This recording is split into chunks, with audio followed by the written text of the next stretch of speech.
Good afternoon from Chicago, Illinois. My name is Lucy Gray, and I'm the co founder of Actionable Innovations Global. And I'm excited to welcome you to this next session.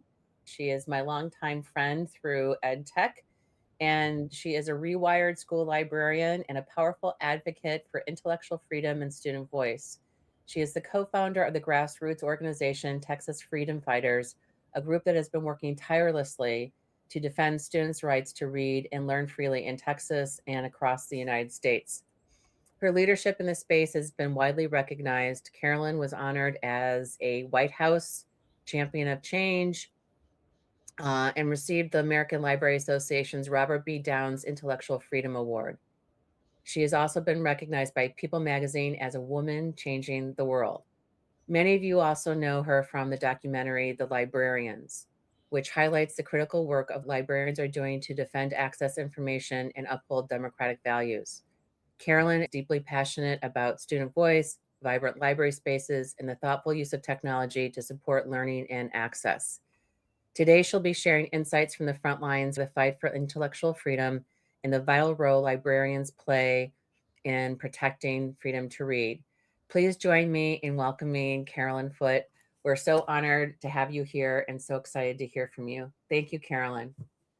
Thank you. I'm so excited to be here with all of you today. And libraries are really at the center of our democracy, so it seems fitting that I get to join you. My name is Carolyn Foote, and Lucy gave a little background on who I am. I was a school librarian for 29 years and a library director. I taught English for 10 years prior to that. And I also was deeply invested in sort of the rollout of technology into libraries pretty early on. But I came to this work unexpectedly after retiring Rewiring when we started to see censorship threats in Texas. And I, along with some colleagues, accidentally co founded a group called the Freedom Fighters, which is why I'm here. So, this is an example of how ordinary people speaking up can make a difference. And much to our surprise, our ability to speak up has led to so many other opportunities to have our voices heard and the voices of librarians heard. When the governor in Texas and a state representative started talking about libraries having pornography and books needing to be removed, we felt like they were really misrepresenting the story of what libraries offer to our students and to the community. This was 5 years ago now. And a group of us decided to do a simple reaction and do a Twitter hashtag takeover of the Texas Ledge hashtag to get attention. And we plotted it in secret, notified our author friends, library friends, just people we knew online to participate and share diverse books that mattered to them in their lives. And the day of the event, November 4th, 5 years ago, we had over 13,000 tweets go out. And we were shocked by the volume and the response and realized people were really hungry to learn more, to learn how to support their libraries and to support diverse books in their libraries. And so when I say we accidentally co-founded something, the Texas Freedom Fighters, it was at that moment we decided people needed resources, so we created a website and a Twitter account, and we had no idea 5 years later we would still be in this struggle over whose voices matter in our libraries and in our educational communities. And out of that work came an opportunity. A couple of colleagues and I were found by CNN through this Twitter hashtag takeover, and they did a short piece on us, and a film director, Snyder, saw it, contacted us, and wanted to do some sort of a documentary around what was going on with our work and book banning in Texas.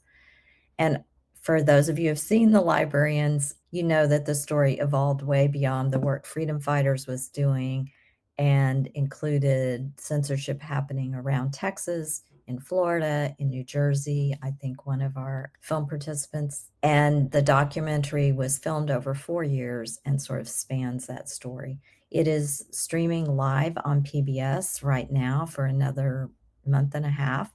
And so if you haven't seen it, it's also premiering in theaters still around the country and at film festivals.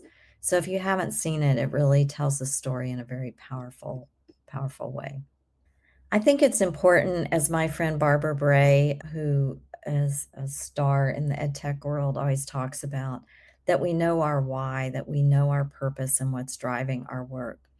And for me, this quote by a parent in Virginia who spoke at a school board meeting early on really reflects why I and my colleagues are in this.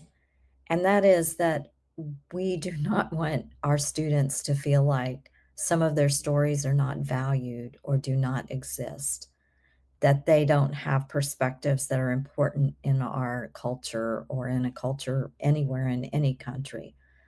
And we're all members of a community, and part of being a community is that not only do you speak, but you also listen, and you listen to the voices of others. And so that is really why I was in it, and as a retired educator, I didn't have to worry about what my district would say if I spoke up. I didn't have to worry about restrictions. But I've also been mindful that the work we do is representing educators, and it's so important to have professional voices out there speaking on behalf of educators, students, and libraries. And I want to remind everyone, although this isn't just about libraries right now, because academic freedom is being challenged, but libraries, the existence of libraries and librarians is our secret superpower as a culture, and for any culture, for literacy, for connections in the community, and for gaining access to information. Because although we have the internet, yes, in our pockets, not everything is online for free. Not everyone is able to gain the skills to read, to vote, and some questions are deeper and more difficult than others and need the assistance of librarians. But librarians also provide all sorts of community services, connections. There are seed libraries, tool libraries, 3D printers in libraries, STEM activities in libraries. So there's all sorts of ways that libraries are building connections in their communities. But what's happened the last few years is told in the story of headlines that you've probably all seen around the country.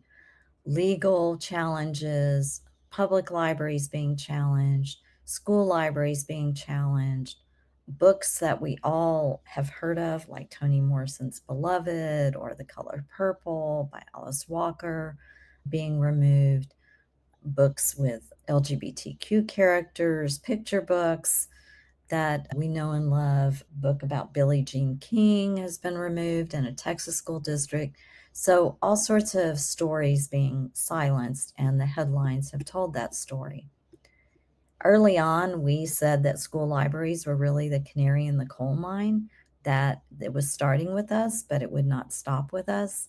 And we've seen in the last years academic censorship in the universities has expanded far beyond what any of us could ever expect, with the chilling effect happening at the university level, diversity programs being removed and canceled, programs for women being removed and canceled.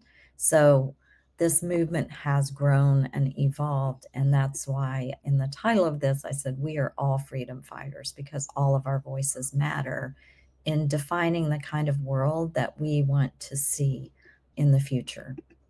We've also seen attacks on specific book titles grow tremendously. You can see this chart, and just for perspective, prior to 2021, the average number of book challenges per year was between 200 and 300 nationwide. And now in the last year, we're seeing over 10,000 book challenges, individual book titles. So we're not in the same ballpark at all in what's happening. And what happens when this becomes more commonplace is people who hadn't really tuned in think this is the way it always was. I was a librarian for 29 years, for example, and I only had 3 book challenges in that whole 29 years. So it's not a common occurrence traditionally in the library space or in the classroom for that matter. And so we're definitely in a different era. And I see Barbara in the chat, and I just mentioned you a few minutes ago, Barbara. So the other thing we know is that in another unusual statistic, normally if there's a book challenge in my career, a parent would have a concern about a title and bring it to our attention in the library or bring it to the school's attention.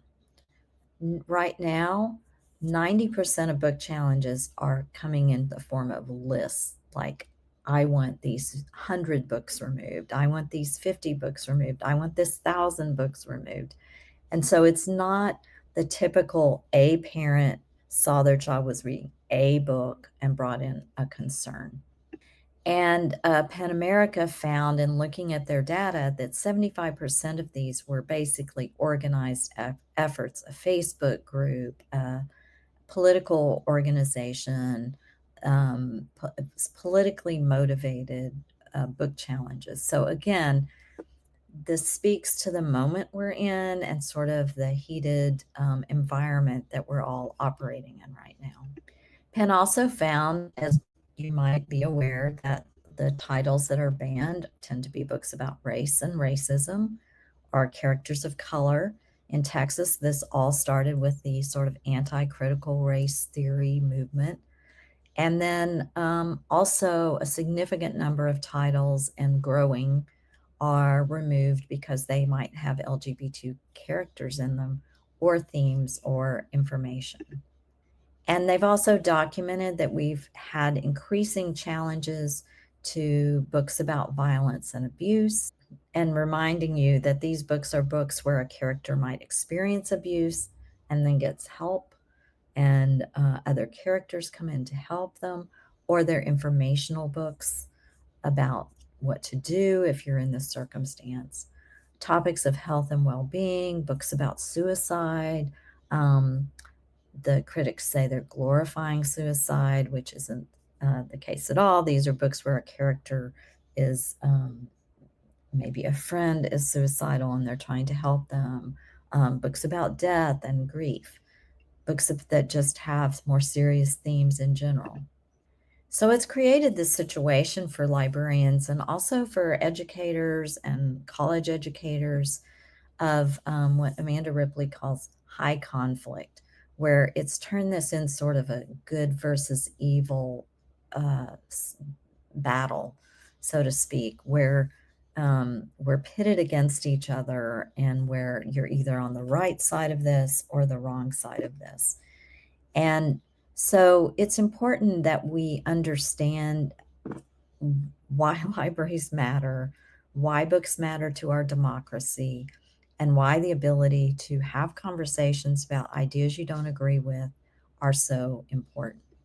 So it's always good to take a deep breath because it's stressful to think about all of the assaults on our democratic values and our educational values. And so it's always good to take a moment. And young adult author Jason Reynolds reminds us that if we wall off certain narratives, then we're blocking out part of the world we actually live in, because our world is truly global because of the internet specifically, that no one is in a vacuum. People work remotely with people from all over the world and all over the country. And we are shutting out some voices that are parts of our world. So this conference centers around democracy, and I want to talk a little bit about how books and libraries contribute to our democracy. Libraries really reflect our values. If you know the history of libraries in America, for example, Benjamin Franklin started the first library, and it's still there today. And so our founding fathers believed in libraries. Our Library of Congress, the amazing Library of Congress, The collection was donated by Thomas Jefferson to build the library after a fire had decimated some of their collection. So our founding fathers felt that an informed public was central to our democracy. And that is what libraries are all about, whether you're reading books online, an ebook, you're visiting the library in person. Our libraries collect our history, our stories. They're about access. They're about our First Amendment rights. They're about the rights of political expression on all sides of the aisle.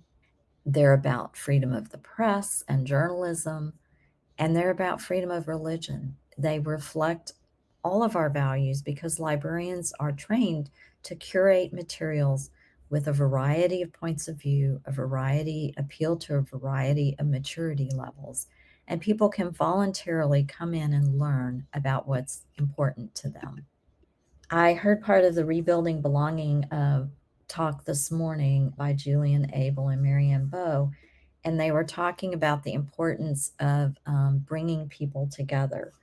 And Julian spoke about sort of a treasure map of connections between people.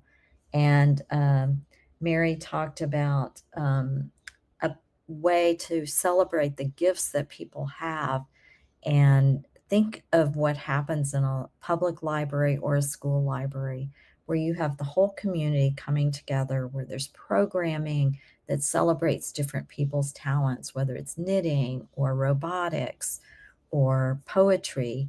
It's a place that brings people in community together. And it's so important that we are in community together, whatever our viewpoints are, so that we build those bridges and we help build understanding. And libraries are really a nexus for that because of their programming and sort of the intentionality about having a diverse set of viewpoints. Books also reflect our democracy.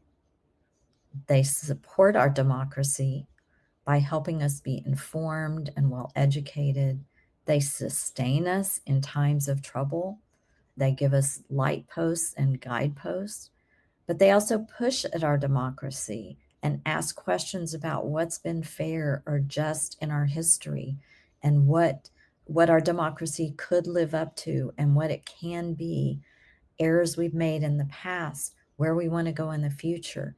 So books are foundational to a democratic value. And this is why in autocratic countries, you see limits placed on libraries, libraries closed, censorship of books, and why in flourishing democracies, you see libraries as really central and celebrated.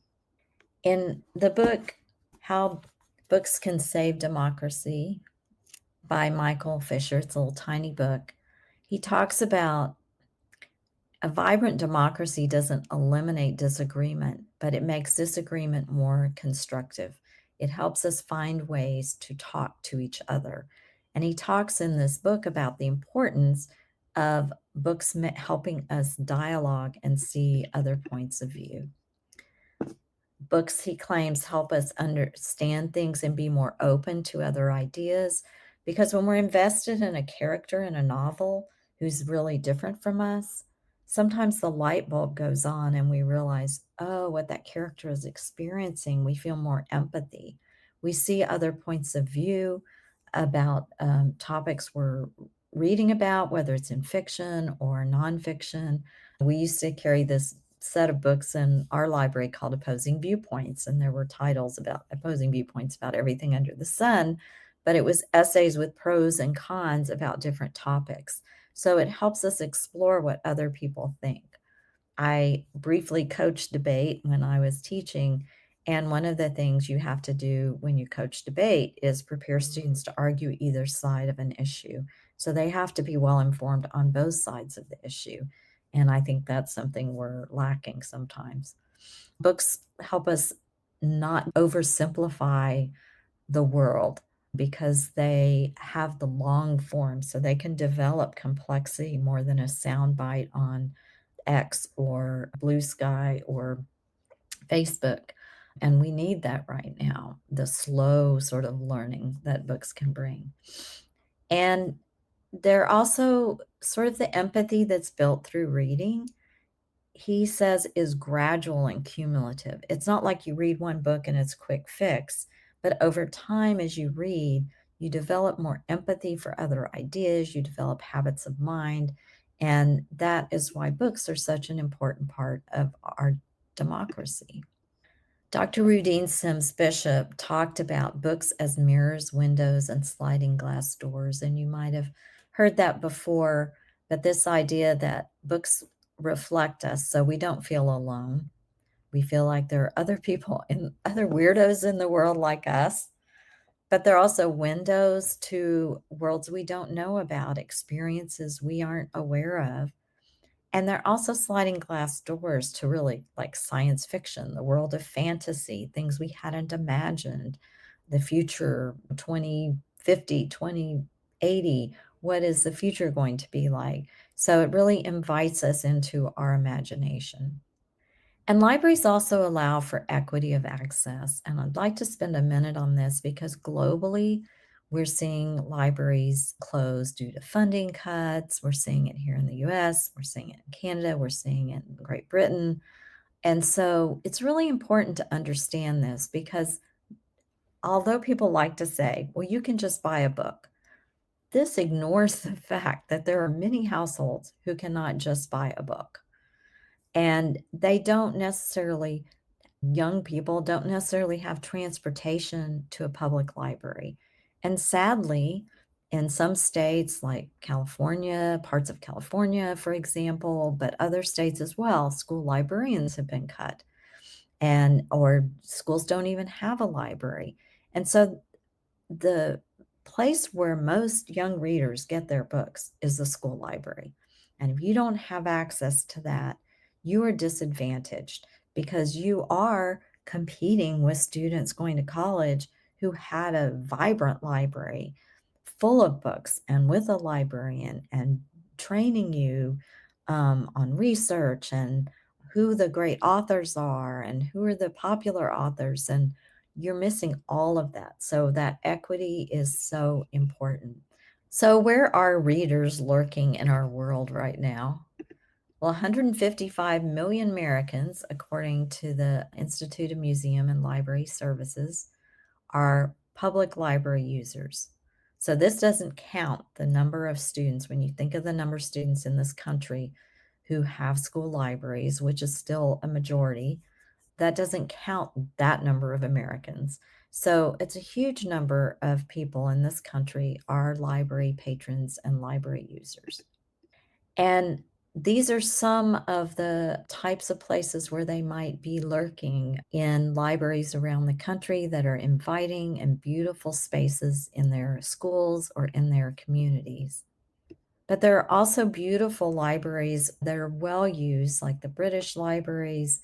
This is a library in Suwon in South Korea. It's a 4-story library in a mall, and you can see how beautiful it is and how populated it is. South Korea is a burgeoning democracy that's just blown up since the 80s when it became a true democracy, and libraries are a very important part of culture there. We also know that book clubs are growing. Over 5% of adults now belong in some sort of book club. Over 13 million Americans are part of some sort of book club. And there's all sorts of book clubs. Some of you may be in a book club, some of you may be multiple book clubs, online ones, in person ones, but books helping us connect with other people and other stories. And online, we see readers. Goodreads says it has over 150 million users who are talking about books. Book Talk on TikTok has over 370 billion views of that hashtag. So don't let people tell you that people aren't reading or aren't talking about books because they are and they're everywhere.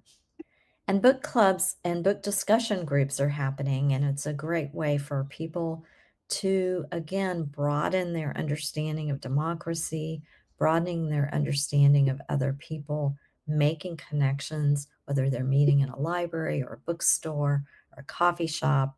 They're building bridges, they're building connections with other people. But reading is also nourishment when we're alone. It can help us find comfort when we're not with other people. It can help us process our feelings. So it helps us grow individually as well as culturally together. So, knowing all of this, why are people trying to ban books? I asked AI just to see what it would tell me, but having worked in this area for a while, I know the reasons. But people have religious reasons that they come after books traditionally. They have concerns about the level of content, sexual content they want their child to read, political agendas, which is what we're experiencing now, fear that if people read about a controversial idea, they will adopt it. And you always have to challenge that one. Just because someone reads The Great Gatsby does not mean they become a billionaire and move into a mansion and have parties. Just because someone reads Grapes does not mean they pack up their truck and drive across country to California. Ideas in books do not necessarily cause people to do something. And some people say they're trying to remove books to protect children or youth. And most often they say children, but a lot of times what they mean is teenagers, and they kind of conflate the two. And I want to argue that teens and little children are quite different in what they need in their reading. Right now, we're in a moment, though, where political agendas have really entered the equation. Some of it started really when in the Virginia governor's race 5 years ago, Lincoln was a candidate, and a parent brought up a concern with the book Beloved and her son being traumatized by reading it in high school. And the Democratic candidate did not answer the question well about her rights as a parent. And book became the center of this whole parental rights movement that you've heard about. I want to say, as far as libraries concerned, parents have always had rights. Your parent has to help you sign up for a library card. In the 20 years, that's been true because you have to show proof of address, etc. But also librarians, school public librarians, if a parent comes in and says, I don't want my child to check out. For me, it was a parent didn't want their child to read Garfield books because they felt like they were reading too many. So you can put a note in their digital record so it pops up and says, oh, sorry, your parent doesn't want you to check that out. That already existed. But this whole concept of parental rights, which sort of implies that students and teenagers have no intellectual rights, which I think they do, um, has entered the room. And so you've seen legislation passed in many states relating to parental rights, and you've seen that enter the agenda, and that leads to the discussions being highly charged. So a parent might not come in and politely tell the librarian that they have a single book they're concerned about. Instead, they're going to show up at a school board meeting with other people in tow and scream and read things out of books. Or they're going to start a pressure campaign to get a book removed because it's become like a political football. One of the other things, Dr. Emily Knox has written a great deal about censorship and done a lot of scholarship about it. And she talks about this notion of monosemic interpretation versus polysemic. And that is that book challengers think there's only one way to interpret what they see on the page, especially as it relates to more mature content or content relating to sexual education or the mention of sex in a book. That if they see something on a page, that is the way it is. And they don't feel like a book has multiple interpretations, or because a word appears on one page out of 200 pages, that makes the whole book somehow suspect. This is a concern that we've definitely seen. A tool that's been well used by people attempting to use political agendas to ban books is, and Brene Brown talks about this a lot, is the role of shame. When we are shamed, when a school administrator is shamed, when a political operative is shamed, a library director is shamed, what happens when we go into shame?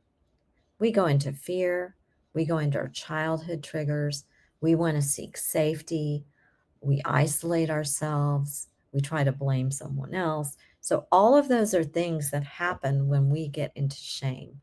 And so, part of what we need to do to deal with this moment, diversity, equity, and inclusion are being used as weapons against us as professional librarians, educators, professors, is that we need to be prepared for this and know our own habits around shame. We need to understand where we go. And then instead of going into our childhood stuff, we need to stay in our professional best practices. We need to use our policies. We need to consult with other professionals. We need to be prepared that this could happen to us because it can happen to anyone. And we need to avoid falling into shame, but we also need to educate those around us. So if you're in a position where you work with administrative level staff or curriculum staff, they need to understand this whole piece around shame, because if you understand it's being used as a weapon against you, then you don't fall prey to that weapon and you're less likely to respond out of a reactive place and more effective in how you deal with this. But what we're seeing in general, this is just an example from one Texas legislative session. There were 30 bills relating to libraries and librarians and children and library organizations. There was a bill asking vendors to rate books. There was a bill that passed, both of these passed, to set up a library advisory committee of parents that would approve books. There were bills to strip away protections for all professionals who might be giving students material that could be construed as harmful, including things like a book with the facts about your body, which a counselor might give to students in the course of their work. Right now, the picture is that there's 42 bills of concern right now. They're not just 42 bills. These are the 42 bills we're most concerned about in 19 different states. And there was recently a federal bill filed, HR 7661. You may see library advocates posting about this. It's important to contact your congressperson about it. The bill is terrible. It's very unlikely to go anywhere. It's poorly written, but it targets people who are different. It targets mature themes. It targets trans people and LGBTQ people. And again, it says that their stories don't belong. So it's important that we know that we're still in this. And it's almost harder now because before we were engaged in like local communities having these conversations, local school board elections, local library boards, local universities. And now we're in a situation where state legislators are passing laws, and so these laws are regulating everyone. So your community may be very progressive, but if you're in a state that has one of these laws, you're being held to that law. So it's important to know that. Every library, the organization, every library has a legislative tracker. Um, and I'll talk in a minute about some of the other ways you can stay informed. So, how can we be prepared? Educating ourselves. What is censorship? Um, Emily Knox talks about this. It's not just removing a book, it's restricting it to an adults only shelf. It's relocating it to a LGBTQ section of the library. It's redacting, like drawing shorts on a character, a little boy on the cover of a book, which has happened. It's marking out words in a book. You can report censorship that you are aware of to the ALA's challenge reporting to their Office of Intellectual Freedom. And we can't count if it's not reported because many cases we hear about, but there's also a lot of self-censorship going on and people are afraid. So they're removing stuff ahead of like an official challenge. So if you hear of stories like that, you can report it. You can join Unite Against Book Bans, which is ALA's arm. It's a national initiative to help people stand up against censorship. And what they don't email you hardly ever. But if there's something going on in your local community, they know your zip code, they can email you, we need people to show up for this, against this bill, or for this library near us. Every library, as I mentioned, is an organization that is both a 501c3 and a nonprofit, and they work in spaces with state legislative efforts. And so they are trying to help pass freedom to read legislation specifically, and very savvy about that. And PEN America represents authors, and the Freedom to Read has been doing that for over 100 years. It's a great organization to belong to, and they post things all the time about what's happening. And these are other advocates that you might want to know. Authors Against Book Bans and Publishers Against Book Bans have formed in the last year, year and a half. And so they're using their resources to push back. The Freedom to Read Project was started by Florida Freedom to Read, and now it's a national project to help educate people. And we are Texas Freedom Fighters, but there is a parent group called Texas Freedom to Read. There's also lawsuits being filed. We're winning some, we're not winning others. The courts aren't always the answer, but that's also happening in this moment. I think what's most effective is what I've already talked about, how books help us build bridges, how books help us make connections with other people, how we're preserving our rights as democratic citizens. We are preserving our freedom of information, our freedom of access. They foster critical thinking. It's important that we know how to talk about this. And the Unite Against Book Bans that I just mentioned, their website has a whole toolkit with talking points if you want to know more about how to effectively talk about this. The other part of this that's tricky is sex education, and talking about it helps people protect themselves as teens if they have the proper information. So that can't be left out of the equation either when we think about the kinds of books that are being removed. And I also want to mention that educators are facing external pressures, but they're also facing internal pressures.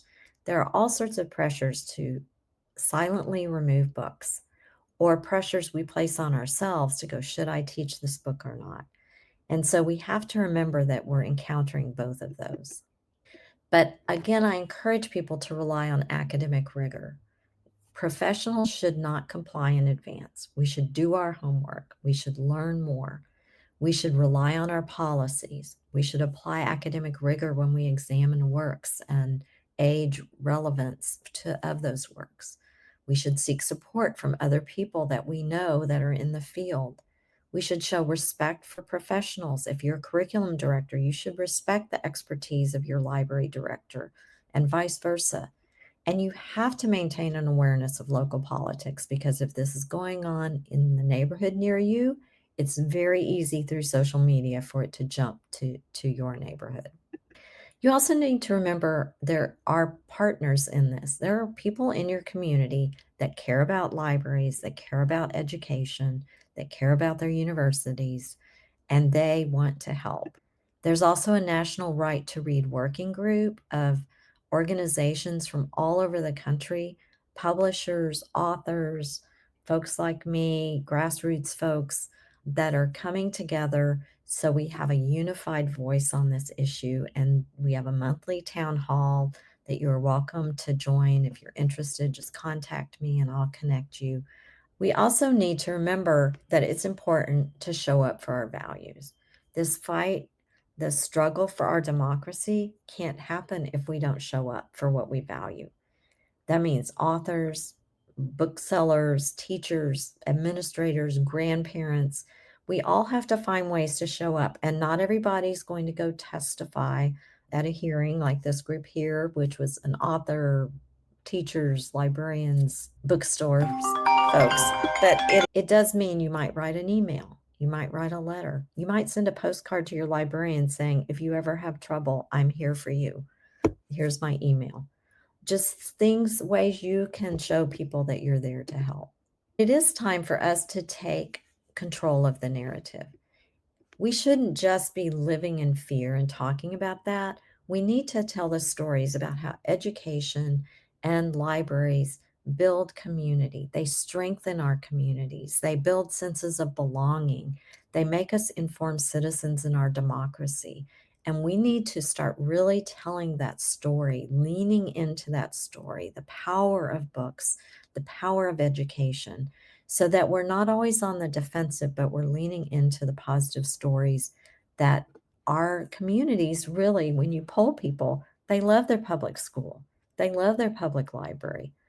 So we need to lean in on that as well as much as we can and celebrate our libraries. And that can even be posting a picture of your library visit on Facebook or a great book you checked out or your teacher's something great your teacher did. But on the positive side, I want to mention one of the things that's happened is way more people are talking about books and what libraries mean to them and what college means to them and universities mean to them. Way more people are reading powerful book titles because, as someone told me, they only go after the best books, right? So they're only trying to ban the books that are really good. And so consequently, teens definitely want to read a banned book, right? So they're going to try to gain access. School board elections, over the last 4 cycles, a lot of the extremists have been voted off school boards because people just want their school boards to work for their community. They don't want a lot of fighting on their school board. Local decision making has gotten stronger. Some states have passed freedom to read legislation, like Illinois was a real leader in that. And independent bookstores and publishers like Penguin Random House Macmillan have really stepped up and are helping support educators and libraries. So we need to have hope, and it is important to remember the great things that education brings to our communities, that young adult novels bring access. And I want to show how far libraries have come from Benjamin Franklin's Library Company of Philadelphia to Black individuals in Virginia doing a sit-in to gain access to their public library in 1939, to the Carnegie libraries that billionaire Andrew Carnegie seeded all over the country, to being able to have books about LGBTQ individuals in our libraries, to the first Black Librarian of Congress.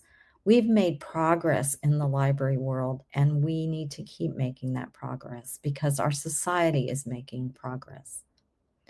So think about what makes your institution sing. People want faith in our stories. And how can you help tell those stories? People want faith in our democracy. So how can we sing about all the things that are working, all the ways we do work in community together in our country? And so my title was We're All Freedom Fighters. And I love this quote because if you're fighting censorship in any shape or form, you are a freedom fighter. I have a few books on the slides that are books, young adult books about censorship, and some adult books you might want to read to get more informed yourself. And lastly, just a reminder to see the Librarians film if you haven't already, streaming on PBS. And I have about 2 minutes if anybody has a question. So let's see if we have any questions that have come up. Martha Anderson asks, how can you find out what's happening in individual states? Organization called Every Library has a legislative tracker. Also, if you're looking for your particular state, most state library associations, every state has a public or school library association. They mostly have a legislative tracker somewhere on their website when the legislature's in session. They usually have emails you can sign up for in your state to be informed if something's happening. And then again, you can join Unite Against Book Bans. Anyone can join it, and they'll inform you if something is going on in your state or locally that you need to be paying attention to. The Office of Intellectual Freedom also has a email, weekly or monthly email of censorship going on all over the country. It's kind of overwhelming. It's so many articles. So unless you're deeply into this, I wouldn't recommend that, but those are some different ways you can find out. In terms of what you're hearing from other countries, you mentioned that book bans are happening in other countries as well, yeah, internationally, that we should be aware of too, because we have a lot of international participants in the Mhm. conference. Is there particular areas or organizations that work internationally? There are library associations in different countries. So I know in Canada, parts of Canada, we are exporting some of our worst ideas as well as some of our good ideas. And unfortunately, it's affecting Canada. We've seen some of this encroach into the UK. Both countries have strong library associations that are tracking this as well as PEN America, even though it's PEN America, they do track of impacts on world authors as well. PEN America also tracks silencing of authors worldwide, silencing of dissidents. This is like an avalanche. So things are just getting swept up. So people think this is the norm. So then you hear people go, well, should we have any books about Palestine in the library? Like, should we have any books about Iran in a library? So it just becomes this moment where people think any idea they don't like shouldn't be in a library. And Yeah. so, or in an academic setting like the university, we've seen that happen in universities with Palestine. It's definitely just a critical moment that we keep reminding people how important the diversity of ideas is to the very survival of our democracy.